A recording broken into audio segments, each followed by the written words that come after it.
नमस्कार, बिहार तक देख रहे हैं आप और आपके साथ मैं हूं आशीष अभिनव। बिहार तक के एग्जिट पोल की कड़ी में आपका स्वागत है और हम 243 सीटों का एग्जिट पोल दिखा रहे हैं। कौन कहां से चुनाव जीत रहा है, दोनों चरणों के चुनाव संपन्न हो चुके हैं और एग्जिट पोल में हम बात करेंगे अभी महिषी सीट को लेकर। महिषी के विधायक जो हैं गुंजेश्वर शाह विधानसभा में भी काफ़ी चर्चा में रहे थे और चलिए इस बार फिर से उन्हें जेडीयू ने टिकट दिया। मौजूदा विधायक भी हैं और दूसरी तरफ आरजेडी के जो कैंडिडेट हैं वो गौतम कृष्ण यादव हैं और यहां जनसुराज ने एक मुस्लिम उम्मीदवार दिया, शमीम अख्तर को चुनावी मैदान में उतारा। लेकिन बिहार तक के एग्जिट पोल में क्या जनता दल यूनाइटेड को यहां पर एज है? गुंजेश्वर शाह फिर से विधायक बनेंगे या फिर गौतम कृष्ण यादव? यहां पर जो जातीय समीकरण है, चूंकि सहरसा में इस क्षेत्र में अब एक बड़े नेता की एंट्री भी हुई है आईपी गुप्ता की, तो क्या कहता है इस सीट का एग्जिट पोल? समझते हैं इंद्रमोहन सर से। इंद्रमोहन सर, महिषी सीट चर्चा खूब, एग्जिट पोल में किसका पल रहा? देखिए, महिषी की सीट पर 2020 के चुनाव में भी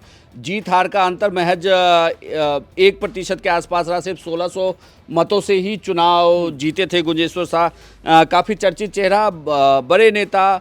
बिहार में बात करें तो स्वच्छ छवि के नेताओं में से एक नेता जिनकी अच्छी छवि है, विधानसभा क्षेत्र में काफ़ी पकड़ भी है। लेकिन इनके सामने इस बार जो जनसुराज ने एक एक्सपेरिमेंट कर दिया है कि शमीम अख्तर को उम्मीदवार बनाए। 3 बार से प्रखंड प्रमुख रहे हैं, ये आरजेडी में रह चुके हैं और अल्पसंख्यकों के बीच इनकी अच्छी पकड़ है। तो सीधा समीकरण तो जिस तरीके से पोलिंग हुई है महिषी में, जो बिहार तक का एग्जिट पोल बताता है कि गुंजेश्वर शाह, एक चीज़ और बता दूं कि गुंजेश्वर शाह को लेकर ये चर्चा बहुत थी कि इनका टिकट काट दिया जाए। इनकी उम्र को लेकर काफ़ी चर्चा थी कि 76 साल के हैं।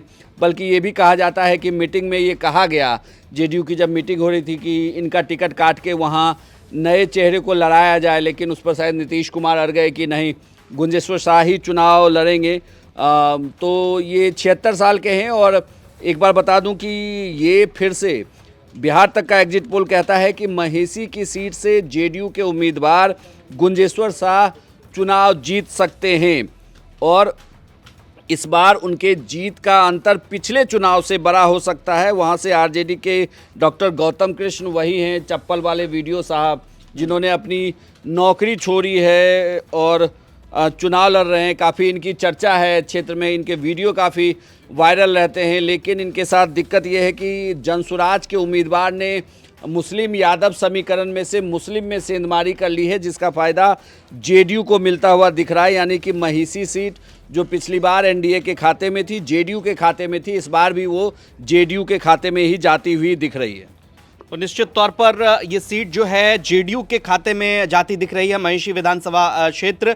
चूंकि यहाँ पर जनता दल यूनाइटेड का पिछली बार भी दबदबा, लेकिन एक बड़ी बात जो इंद्रमोहन सर ने कही कि जीत और हार का अंतर 1% से भी कम रहा था। और अगर यहाँ पर जनसुराज के मुस्लिम कैंडिडेट मुस्लिम वोटों को काटते हैं तो जाहिर तौर पर अगर जेडीयू को वोट नहीं देते हैं तो निश्चित तौर पर जेडीयू को एज यहाँ पर मिलता हुआ दिख रहा है। यानी कि गुंजेश्वर शाह एक बार फिर से यहाँ पर विधायक बनते हुए दिख रहे हैं बिहार तक के एग्जिट पोल में। बाकी और खबरों के लिए और तमाम शहरों के जो भी विधानसभा क्षेत्र हैं, उन सभी विधानसभा क्षेत्र का एग्जिट पोल देखने के लिए आप बिहार तक देखते रहिए। नमस्कार।